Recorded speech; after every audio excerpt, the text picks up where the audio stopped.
smells like fear is the motto of top virologists like Mark van Ranst.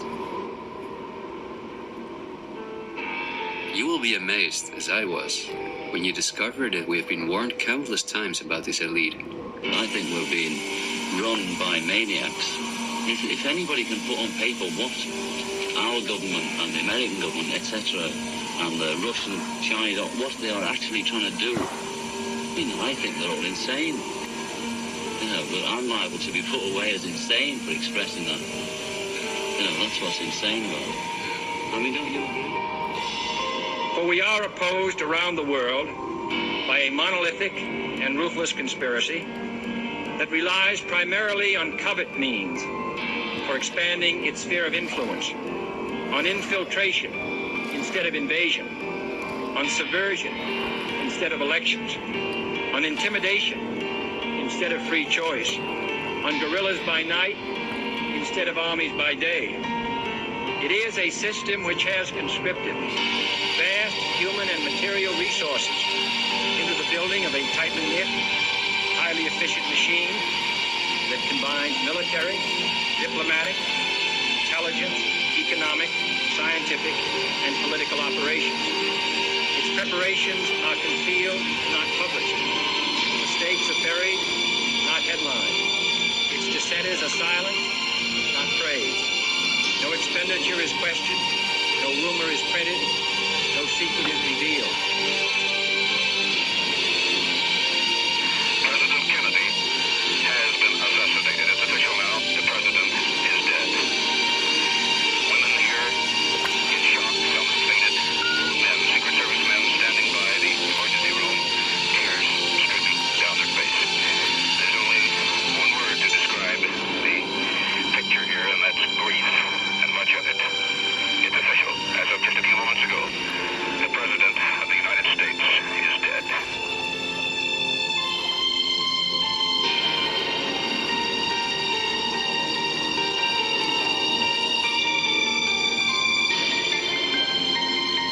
When you're talking about really elite levels, the name of the game is blackmail. That's what runs the whole system, basically. They want compromised people because they're easy to control. I'm not suicidal. I'm not suicidal.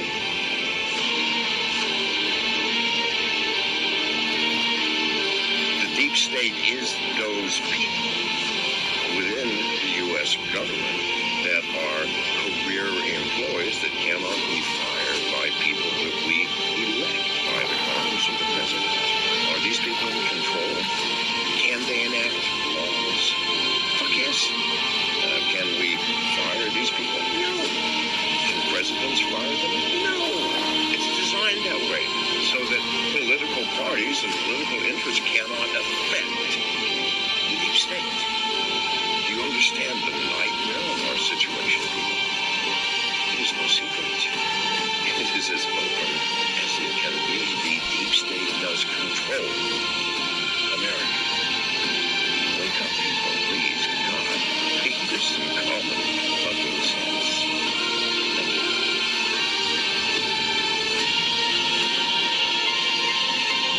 Something like 1984 could. This is the direction the world is going in at the present time. In our world, there will be no emotions except fear, rage, triumph, and self-abasement.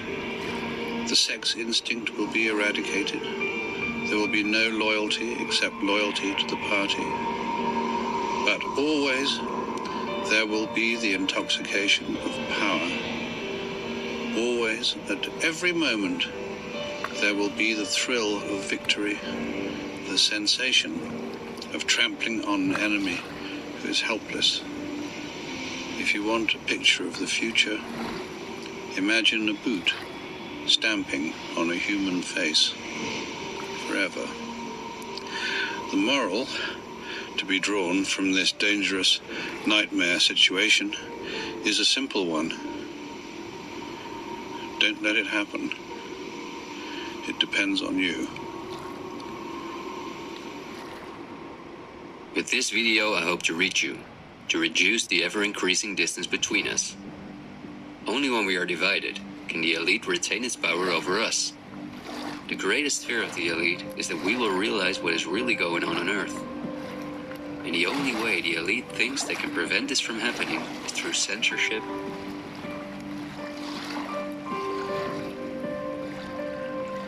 Preventing human contact.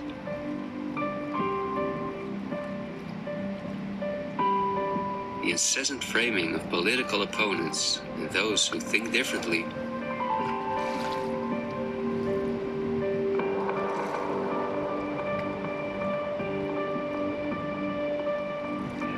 And the use of brute force.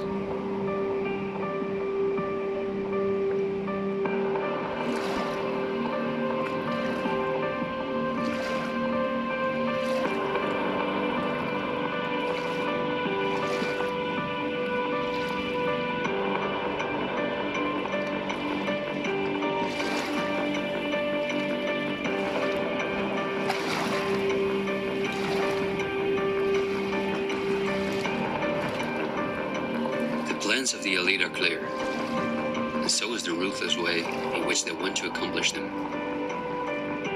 If we allow this to happen, a new society will be built on the ashes of what we once knew. A new society in which we will own nothing, not even a home of our own. The elite wants to make sure that between now and 2030, everything you now own will be theirs. For this, a devastating economic crisis is necessary.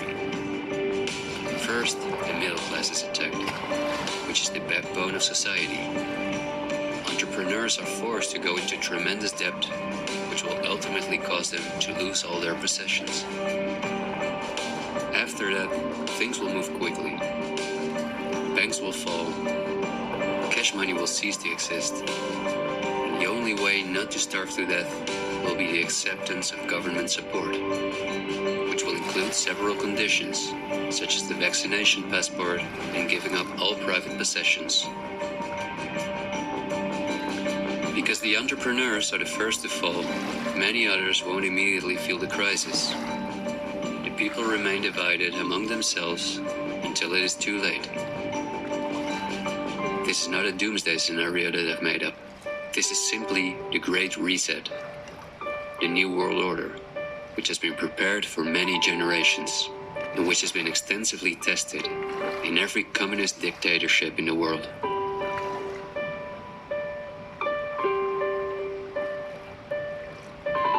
But this can also go a different direction, and instead of a great reset, we can cause a great awakening and create a world where no one has to go hungry, and where we can live in a sustainable way, in freedom with each other and with nature. This is not an idealistic daydream. There have always been forces that have sought to break the power of the elite, but until recently, our means of communication were always insufficient to get a mass network in motion. The elite have always kept us in ignorance about the discoveries of geniuses such as Tesla, who was far advanced in the field of clean, free energy, or Dr. Rife, who used radio waves to cure at least 16 terminal cancer patients before he, just as Tesla, died in a suspicious manner. Or Henry Ford, who in 1941 had already made a car out of bioplastic that proved stronger than steel. The elite have hidden countless such techniques from us because they form a threat to their monopolies in every industry. These were techniques that would have given us freedoms and put the elite's power at risk, which is based on our fear and dependence on their products. These are not conspiracy theories, but facts. What I am saying is that a world of new possibilities is opening up for all of us, where there is no poverty, no pollution, diseases, or wars, and in which governments work for the welfare of the people rather than the other way around. Countless ailments that provide the pharma industry with hundreds of billions of dollars will be cured. No one will have to work their ass off to live a dignified life.